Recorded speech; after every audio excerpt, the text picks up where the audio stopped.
नमस्कार, बड़ी खबर में आपका स्वागत है। तमाम आशंकाओं, अटकलों, धारणाओं और आरोप प्रत्यारोप के बीच माफिया अतीक का काफिला प्रयागराज की ओर तेजी के साथ बढ़ रहा है। माना यह जा रहा था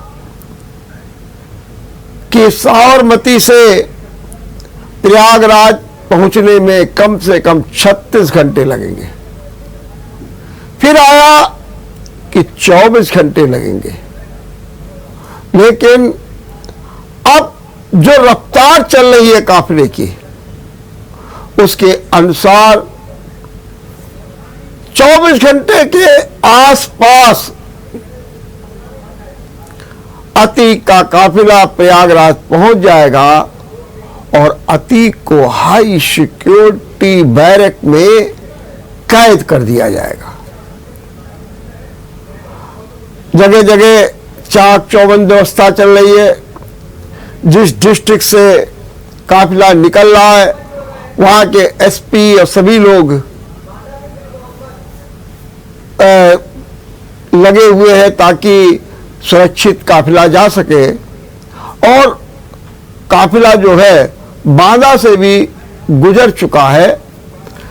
आइए हम अपने बांदा के रिपोर्टर से जानकारी लेते हैं।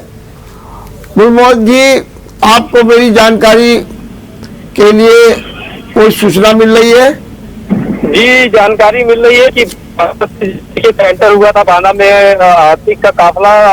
यूपीएससी बांदा के संवाददाता, आप मेरी आवाज सुन रहे हैं? जी जी जी, आवाज सुन रहा है जी। लगता है कि हमारा उनका संपर्क नहीं हो पा रहा है। बहरहाल संपर्क नहीं हो पा रहा, चलिए फिर बात करते हैं। हाँ, तो मैं ये बता रहा था कि काफिला तेजी के साथ बढ़ रहा है। और देखिए, एक साइकोलॉजी होती है, पलट जाती है, एक्सीडेंट हो जाता है, सब कुछ। तो कहते हैं जब एक धारा जैसी चलती है तो कहीं ना कहीं उसका प्रस्तुतिकरण भी हो जाता है। निश्चित रूप से गाड़ी पलटते पलटते बच गए।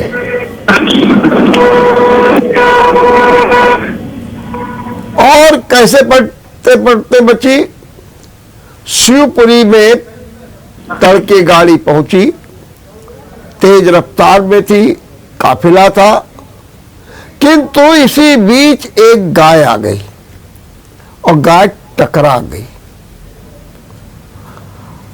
काफिला पूरी तरीके से असमंजस में आ गया। हमारे बांदा से फिर संवाददाता जुड़ गए। आपको मेरी आवाज आ रही है? जी जी। ये बताइए कि इस समय अतीक का काफिला कहाँ है?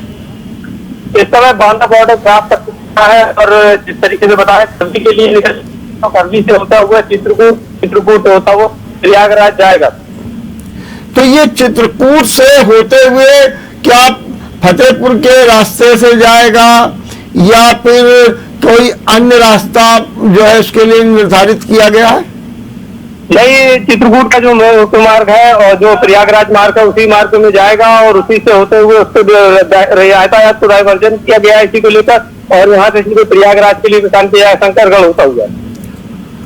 गुल मोहम्मद, ये बताइए कि जब बांदा से जो काफिला निकल रहा था तो ये केवल एकांत रोड से गुजारा गया या शहर के बीच से गुजारा गया, और वहां पर सुरक्षा व्यवस्था क्या रही?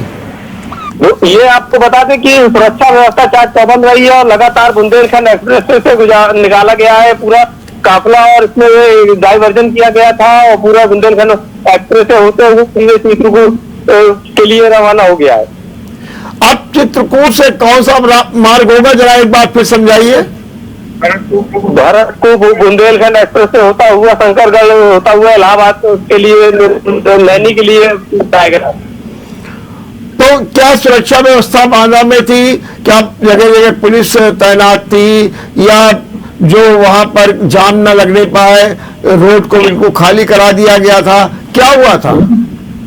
इसके लिए आपको बता दें कि यातायात डाइवर्जन किया गया था। यूपीदा कंपनी जो कि बुंदेलखंड एक्सप्रेस में है, लगातार वो प्रवृत्ति और लगातार रास्ता खाली करा दिया गया था और वन वे बनाकर पूरा निकाला गया है रास्ता। आपके हिसाब से जिस रफ्तार से काफिला चल रहा है, प्रयागराज पहुंचने में कितना समय लगेगा? 2 से लगभग 3 घंटे लग सकते हैं इलाहाबाद नैनी जेल पहुंचने में। ठीक बात, बहुत बहुत धन्यवाद गुल मोहम्मद। तो अभी हमारे संवाददाता गुल मोहम्मद बता रहे थे कि बांदा से क्रॉस कर गया है और चित्रकूट के रास्ते से जो है प्रयागराज जाएगा, और जगह जगह हाई सिक्योरिटी है, यहाँ तक कि रूट्स का डाइवर्जन हो गया है ताकि जिस रास्ते से काफिला गुजरे वहाँ पर कोई दूसरे वाहन ना आने पावे। बहरहाल सुरक्षा व्यवस्था के साथ अतीक प्रयागराज पहुंच रहे हैं। ऐसे ही उनके भाई अशरफ बरेली जेल से एक काफिले के साथ लखनऊ होते हुए प्रयागराज पहुंच रहे हैं। तमाम आशंकाएं हैं, इसीलिए विशेषकर जो मीडिया की टीमें हैं वो तो अपना कार्य कर ही रही हैं, लेकिन उनके पीछे अतीक की बहन भी चल रही है। जब उनसे पूछा गया कि आप क्यों चल रही है, तो उन्होंने जवाब दिया। उन्होंने कहा एक तो अतीक की तबीयत नहीं ठीक है और उन्हें सड़क रास्ते से नहीं ले जाना चाहिए था। दूसरा, उन्होंने इनकाउंटर की भी आशंका व्यक्त की और इसीलिए वो पीछे पीछे जा रही है। तो सवाल केवल ये उठ रहा है कि कैसी सुरक्षा व्यवस्था में जब एक तरीके से कोर्ट के आदेश का पालन हो रहा है, फिर इस तरीके की आशंकाएं अटकलों का क्या औचित्य है? निश्चित रूप से विकास दुबे का जो प्रकरण हुआ उससे एक बार सभी माफिया सचेत हो गए, और जिस तरीके से योगी सरकार के मंत्रियों और योगी सरकार के और भाजपा नेताओं के बयान आए, उससे आशंकाएं और बढ़ गई। और खास तौर से उमेश पाल जो कि मां और पत्नी ने जिस तरीके से बयान दिया, उससे भी अटकलें लगना स्वाभाविक रहा। लेकिन अब जो है अतीक पहुंचेंगे, कल उन्हें कोर्ट में प्रस्तुत किया जाएगा और उमेश पाल के अपहरण के मामले में जो है फैसला आना है। मैं फैसला ही कहूंगा, कोर्ट को भी फैसला देना है, दोषी करार करना है किस और फिर सजा देनी है या कुछ अन्य करना है, ये कोर्ट पर निर्भर करेगा। लेकिन जो उनके खिलाफ धाराएं हैं, वो धाराएं कई हैं। एक धारा है 147, 148, 149, 364 और 341, 342, 504, 506 और 7 CLA एक्ट। इस तरीके से उनके पर 30 धारा है, लेकिन जो सबसे अहम धारा है वो 364 है। 364 में जो अपहरण की धारा है, इसमें व्यक्ति को आजीवन कारावास ही नहीं मृत्युदंड तक दिया जा सकता है। 364 इसमें भी 2 बिंदु होते हैं।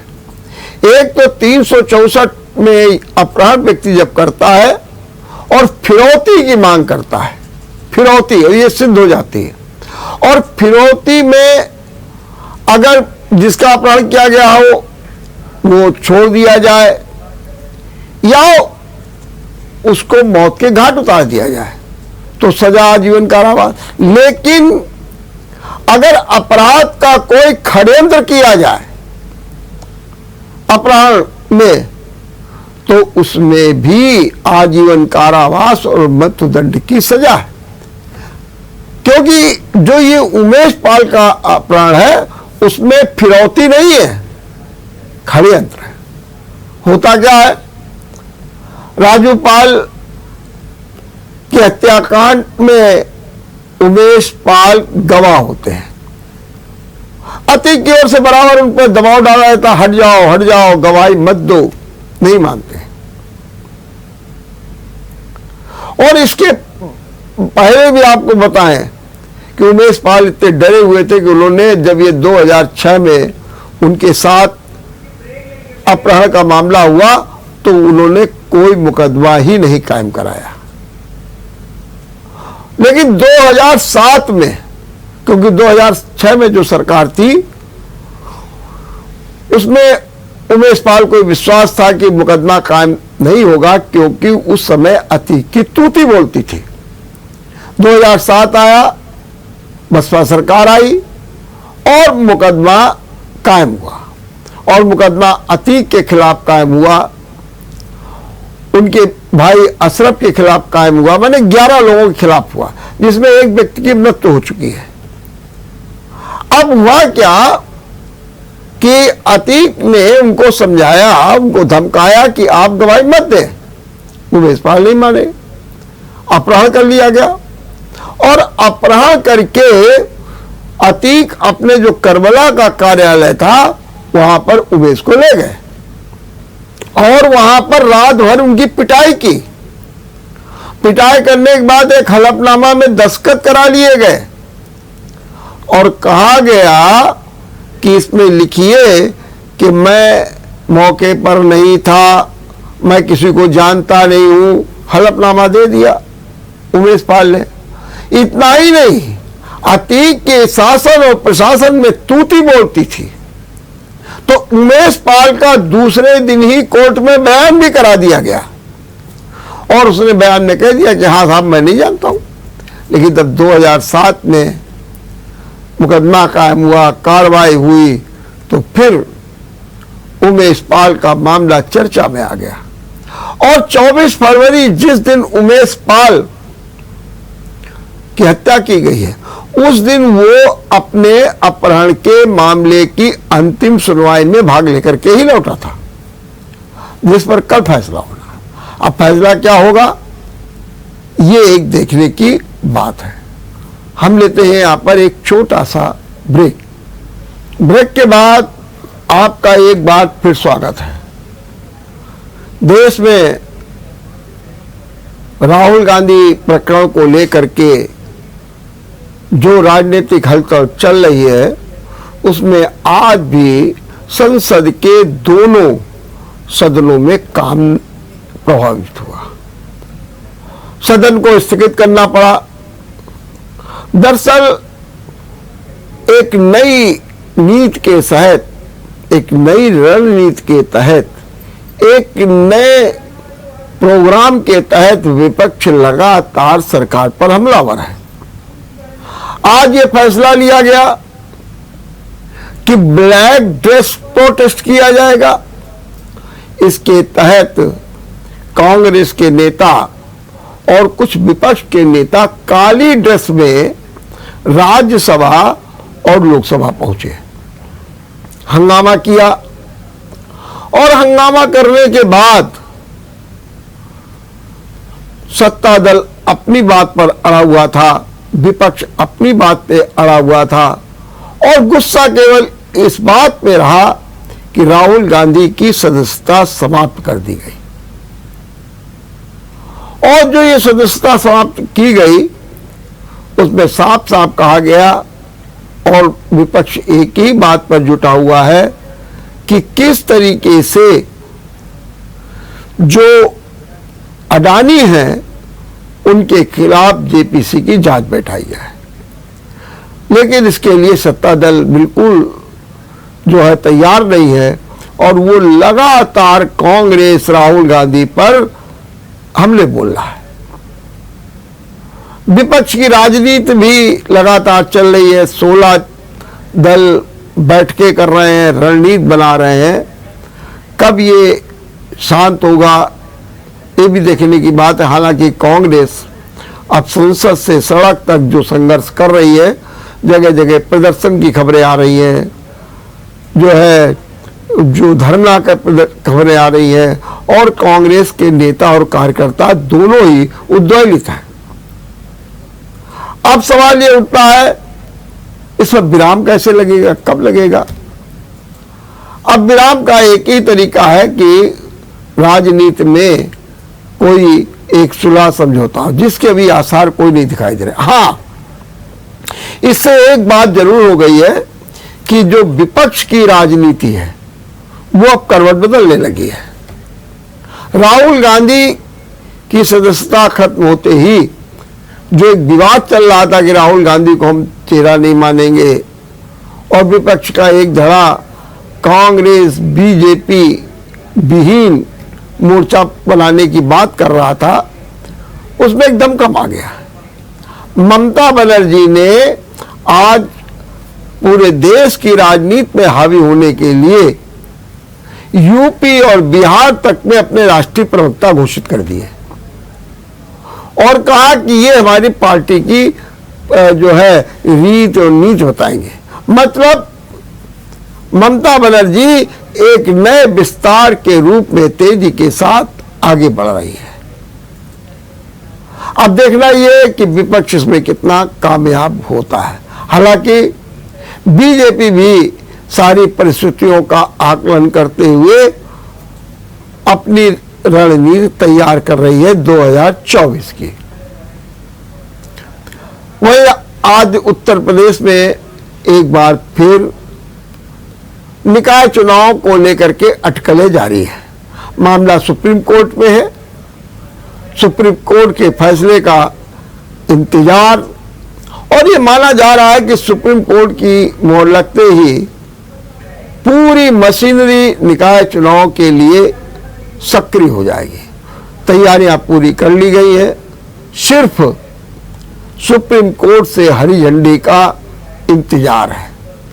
सुप्रीम कोर्ट ने पहले 24 मार्च को सुनवाई की बात की थी, उसके बाद 27 की है। अब इंतजार में सरकार भी है, राजनीतिक दल भी है। देखना है कि सुप्रीम कोर्ट का फैसला क्या आता है, और ये जो सुप्रीम कोर्ट का फैसला जैसे ही आएगा वैसे ही निकाय चुनाव की चहलकदमी तेज हो जाएगी। हम यहाँ लेते हैं विराम। देखते रहिए बड़ी खबर। नमस्कार।